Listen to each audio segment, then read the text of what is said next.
جو کچھ بھی ہو، ہم نے اسی کو اور ہمارے علماء نے اسی کو برتا ہے، قبول کیا ہے، اور ہم اب اس کے لغت کے اور اصطلاحی معنی جانے سے میں وقت گزارنے سے بہتر آگے بڑھتے ہیں کہ سادے الفاظ میں کسی فن پارے کو، کسی تخلیق کو، کسی ادب کے ایک تخلیق کے حصے کو پرکھنے کا نام تنقید ہے۔ لوگوں نے بتایا جی تنقید 4000 سال سے ہے، خیر اس میں میں جانا نہیں چاہتا۔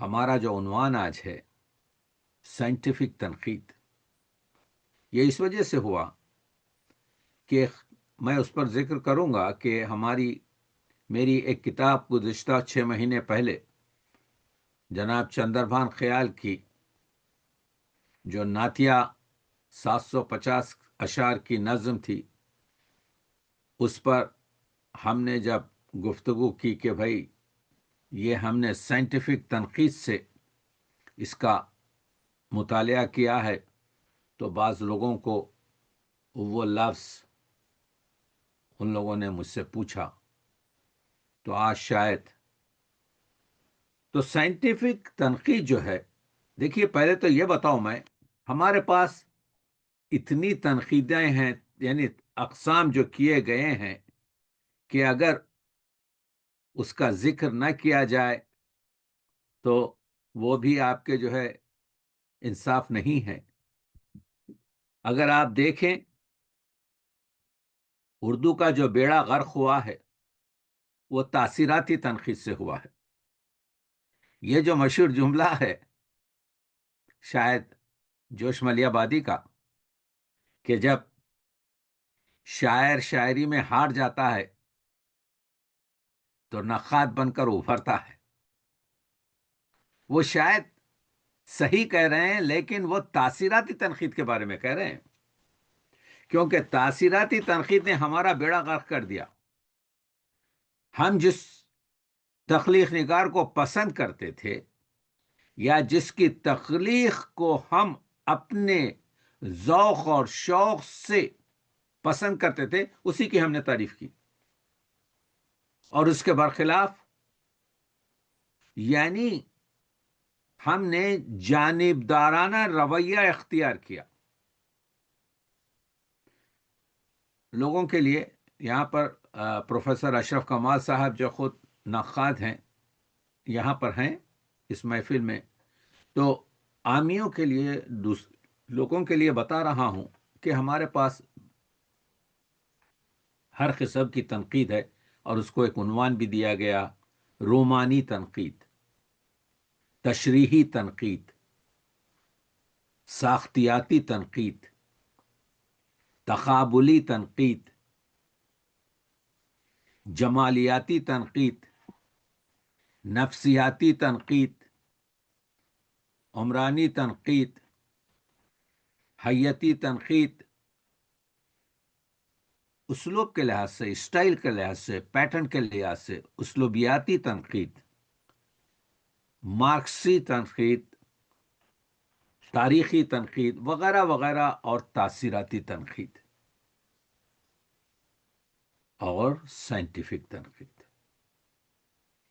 سائنٹیفک تنقید جو ہے، تو یہ نام میں نے اس وجہ سے لیے کہ ہر ایک شخص نے اپنی فکر سے اور اپنے ایجنڈے کے تحت اس تنقید سے استفادہ کیا۔ سائنٹیفک تنقید جو ہے، اگر آپ دیکھا جائے کہ ایک ایسی تنقید ہے جو غیر جانبدارانہ رویہ اور انداز تنقید ہے۔ یہ کوئی جس میں ہر قسم کی تنقید بھی شامل ہے، یعنی جس کو یہ کہہ سکتے ہیں کہ ایک ایسا باسکٹ ہے جس میں جمالیاتی بھی ملیں گے، ساختیاتی بھی ملیں گے، تاثیراتی بیان بھی ملیں گے، لیکن اس میں آپ کے کیا کہتے ہیں حیاتی مسائل بھی ملیں گے، اس میں اسلوب کے مسائل بھی ملیں گے، اس میں ہر قسم کی آپ کے جمالیاتی آپ کے زاویے کو پیش بھی کیا جائے گا، لیکن کسی ایک خاکے کے تحت، کسی ایک پروگرام کے تحت اس کو مقید آپ نہیں کر سکتے۔ تو پہلی چیز یہ ہے کہ سائنٹیفک تنقید یعنی سائنس کیا ہے؟ ابھی ہم نے بتایا کہ حقیقت کے بیان کو جس کو عقل قبول کرے سائنس کہتے ہیں، جس میں 2 اور 2 4 ہوتے ہیں، جس میں مخالفت کی گنجائش بہت کم ہوتی ہے، اس وجہ سے کہ وہ جو دیکھیے ہمارے پاس 3 چیزیں ہیں، ایک ہے فنکار، ایک ہے اس کی تخلیق فن پارہ، اور ایک ہے اس کو پڑھنے والا، اس کو سننے والا، اس کو پرکھنے والا قاری۔ قاری کا ایک حصہ ہے نقاد۔ یہ 3 ہیں، ایک مثلث ہے۔ تو سائنٹیفک تنقید میں حقیقت کو مد نظر رکھا جاتا ہے، منطقی دلائل سے اس کو ثابت کیا جاتا ہے، اور موجودہ عقلی اور سائنسی اصولوں پر اس کو پرکھا جاتا ہے۔ میں بہت ہی آسان طریقے سے بات کر رہا ہوں تاکہ عامی اور طلباء اور اسکالرز اس کو سمجھ سکیں۔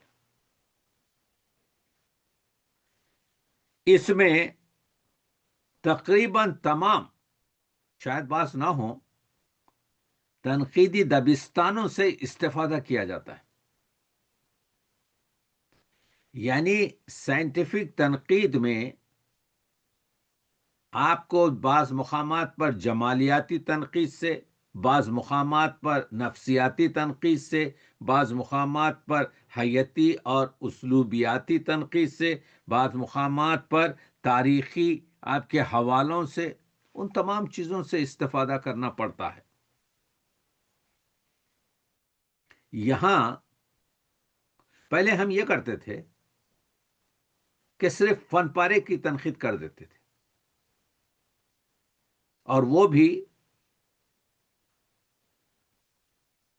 ہم لوگ یوں سمجھیے کہ علم بیان کے تحت کہ اس میں روزمرہ کیا ہے، اس میں محاورے کیا ہیں، اس میں تشبیہات و استعارات اور مجاز کل و کنیات کیا ہیں، اس میں صنائع لفظی و معنوی کیا ہیں، اس میں بات کس طرح سے برتی گئی ہے، اس میں فصاحت اور بلاغت کیا ہے، ان چیزوں پر تشریحی یا تجزیاتی آپ کے عمل کرتے تھے۔ یہ بھی شامل ہے سائنٹیفک تنقید میں۔ آپ کو یہ بھی بتانا پڑے گا جہاں پر ضروری ہے۔ تو فنکار جو ہے، ایک تو فنکار ہے، فرض کیجئے علامہ اقبال۔ اب جب آپ سائنٹیفک تنقید کریں گے تو یہاں پر فنکار ہے علامہ اقبال۔ علامہ اقبال کے 2 شاہکار، ویسے تو بہت شاہکار ہیں مگر مثال کے طور پر، ایک ہے شکوہ جواب شکوہ، اور ایک ہے مسجد قرطبہ۔ یہ ہیں فن پارے۔ علامہ اقبال ہیں فنکار، میں ہوں ناقد۔ تو میں اگر سائنٹیفک تنقید کر رہا ہوں تو میں ایک ہی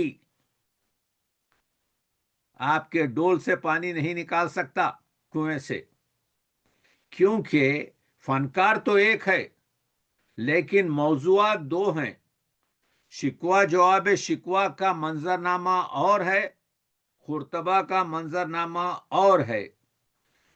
جب شکوہ جواب شکوہ ہوا، وہ اس کے یوں سمجھیے کہ ماحول اور زبان اور ہے، اور قرطبہ جب لکھی گئی اس وقت کا ماحول اور زمان اور ہے، وہی نہیں۔ اقبال بھی بدل چکا ہے۔ تشکیلی دور سے آپ جانتے ہیں تدریجی دور اور پھر تکمیلی دور پر انسان جا رہا ہے۔ جس طرح سے ہمارے چہرے بدلتے رہتے ہیں، اسی طریقے سے ہماری فکر کے زاویے بدلتے رہتے ہیں، اسی طریقے سے ہمارے علم کے۔ تو اگر کوئی شخص لائے اور یہ بتائے کہ بھئی 30 سال پہلے تقی عابدی نے یہ لکھا مضمون اور 30 سال کے بعد یہ لکھا ہے اور اس میں یہ چینجز آئے ہیں، تو جی ہاں، وہ تکمیل ہو رہا ہے، اس کو تجربہ حاصل ہو رہا ہے، وہ مشاہدہ کر رہا ہے، وہ تینوں آپ کے مطالعوں سے، یعنی کتابی مطالعہ، کائناتی مطالعہ اور مجلسی مطالعے سے اپنے ذہن کو پوری طریقے سے آمادہ کر رہا ہے۔ تو سائنٹیفک تنقید فنکار کے بارے میں اور فن پارے کے بارے میں اور اس کے ماحول، یعنی وہ زمان اور مکان کے ساتھ چلے گی۔ دیکھیے، میں نے بتایا کہ چندربھان خیال نے ایک نظم لکھی، مثال کے طور پر پیش کر رہا ہوں، آج سے 25 سال پہلے حضور اکرم صلی اللہ علیہ وسلم کی یعنی سوانے اور ناتیہ ایک نظم۔ اب یہاں دیکھنا، لوگوں نے اس زمانے میں چھوٹے چھوٹے ریویو لکھے، لیکن کسی نے بھی سائنٹیفک تنقید نہیں کی۔ پہلے یہ تنقید کرنا چاہیے کہ چندربھان خیال جو ایک غیر مسلم ہے، اس نے حضور اکرم کے بارے میں کیوں یہ نظم لکھی؟ تو اس کے خیالات کو جمع کرنا پڑے گا کہ وہ کہتا ہے کہ میں جب 5ویں جماعت کا طالب علم تھا، ایک چھوٹے سے مضمون میں نے پڑھا حضور اکرم کی زندگانی، کہ اس پرآشوب ماحول کو ایک شخص نے، جس نے آپ کے، وہ ان کے خیالات کہ کس طریقے سے اس پرآشوب ماحول کو، جہاں پر لڑکیوں کو زندہ درگور آپ کے جو ہے کیا کہتے ہیں دف کیا جاتا تھا، جہاں پر ایک اونٹ کے زخمی ہونے پر 2 قبیلے ختم ہو جاتے تھے لڑتے لڑتے، اس جہالت اور جاہل معاشرے کو ایک نورانی آپ کے جو ہے شخص نے کس طریقے سے اتنا آپ کے جو ہے بالا اور برتر کر دیا کہ چند دہائیوں میں اسلام کا بول بالا ہو گیا۔ تو وہ سوچتا ہے کیوں میرے آپ کے دیش میں ایسا کوئی آپ کے جو ہے مسئلہ نظر نہیں آ رہا ہے۔ تو آپ دیکھ رہے ہیں، میں تنقید کر رہا ہوں۔ سائنٹیفک تنقید پہلے یہ بتاتی ہے کہ فنکار کو سوچیں، فنکار کے بارے میں معلومات حاصل کریں۔ لوگوں نے وہ کام نہیں کیا۔ ایک بہت بڑے آپ کے ناقد نے ایک جملہ یہ بھی لکھا کہ چندربھان خیال نے نبوت اور حضور کی سوانے کے اہم چیزوں پر توجہ زیادہ نہیں دی، وہ سمجھ ہی نہیں سکا کہ اس کے لیے سید المرسلین، شافع مذنبین، آپ کے ختم المرسلین اہمیت نہیں رکھتا۔ اس کے لیے حضور کی ذات یہ اہمیت رکھتی ہے کہ معلم اخلاق تھے، وہ انسانوں کے آپ کے محسن تھے، انسانیت کا پرچار کر رہے تھے۔ اس کے ذہن میں وہ چیزیں نہیں ہیں جو ہمارے اعتقاد کے ساتھ ہیں۔ تو سائنٹیفک تنقید آپ کو اس طرف توجہ دلاتی ہے کہ فنکار کو سوچیں کہ کیوں اس نے یہ فن پارہ لکھا، اس میں کن چیزوں پر توجہ دی۔ تو توجہ یہاں پر فنکار پر ہے کہ فنکار کی تربیت کیا ہے، فنکار کی آپ کے ماحول کیا ہے، فنکار کی ذہنی استطاعت کیا ہے۔ اس کے بعد یہ تو مکان کا ذکر ہوا، یہ تو شخصیت کا ذکر ہوا۔ سائنٹیفک تنقید میں وقت ہے، یہی لولاک کو انہوں نے 6 حصوں میں تقسیم کیا. میں نے اس پر، انہوں نے مجھ سے کہا تھا کہ ایک آرٹیکل لکھ دیں، میں نے تو ایک پوری کتاب لکھ دی. اس وجہ سے میں نے کتاب لکھی. اس میں سب سے اہم جو حصہ ہے وہ ہے جہاد کا. یہ کس وقت لکھ رہا ہے چندر بھان خیال؟ جب 9/11 کا، یہ 11 سال لگے انہیں لکھنے کے لیے. یعنی وہ جہاد جو دنیا میں جہادی کو، مجاہد کو ٹیررزم سے اور دوسرے آپ کے جارحانہ اقدام سے منسلک کیا گیا، اس کا دفاع کیا ہے چندر بھان خیال نے کہ دفاعی مسئلہ ہے جہاد. تو جہاد کا جو چاپٹر بنایا ہے چندر بھان خیال نے اپنی اس نظم میں، اس کو نقاد کو چاہیے کہ اس پر ذکر کرے. کب کر رہا ہے یہ ذکر؟ جب دنیا میں ہر طرف آپ کے جو ہے ابیوز ہو رہا ہے لفظ جہاد، لفظ مجاہد. آپ دیکھ رہے ہیں میں سائنٹیفک تنقید کو کھول رہا ہوں. تو ہم نے کیا کیا؟ جہاد کو بتایا کہ چندر بھان خیال نے بتایا کہ یہ جہاد ڈیفینسیو ایکٹ ہے، افینسیو ایکٹ نہیں ہے. آپ جو شمشیر باندھتے ہیں اپنی کمر میں، وہ جو تلوار باندھتے ہیں، وہ 100 مرتبہ سے 99 مرتبہ 99 ٹائمز وہ پروٹیکٹیو ہے. وہی دشمن دیکھتا ہے کہ اس کی کمر میں تلوار بندھی ہے، وہ آپ کو تلوار بندھی ہوئی آپ کی حفاظت کر رہی ہے. That is your ڈیفense. 1% آپ اس کو استعمال کرتے ہیں لڑنے کے لیے تو آفینسیو، اور وہ بھی پروٹیکٹیو ہے.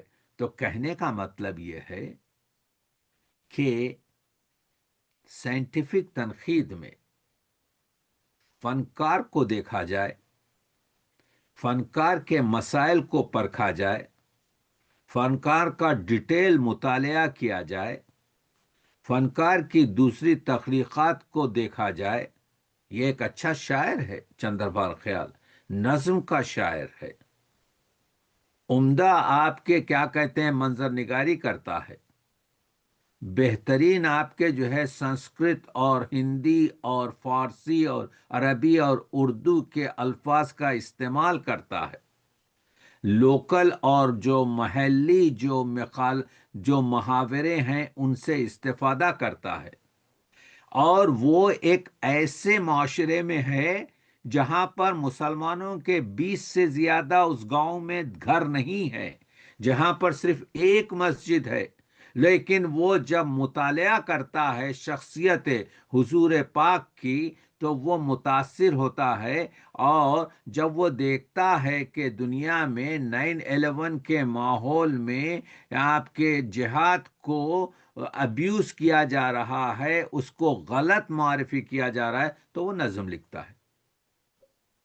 تو اس وقت ناقد کا تجربہ یہ ہوگا کہ فنکار کے بارے میں اور فن پارے کے بارے میں غیر جانبداری سے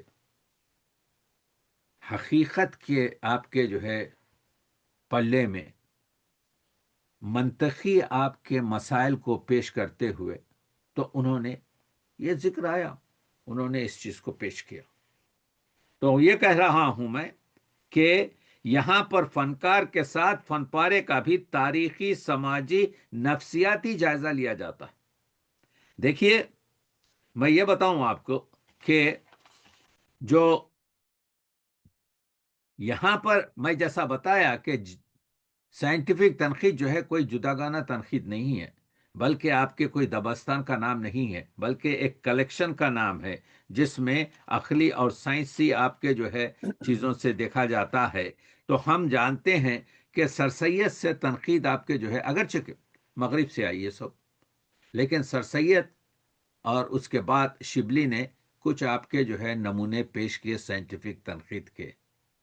لیکن سب سے زیادہ جو آپ کے تنقید کے جو نمونے پیش کیے گئے، بلکہ اس کو جو اصلاحی، یعنی اس کو پوری طریقے سے غیر جانبدارانہ طور پر پیش کرنے والے الطاف حسین حالی تھے، جن کا ہم نے آپ کے جو ہے اپنی کتابوں میں بہت کچھ آپ کے جو ہے ذکر کیا ہے. اور یہاں پر ہم جانتے ہیں کہ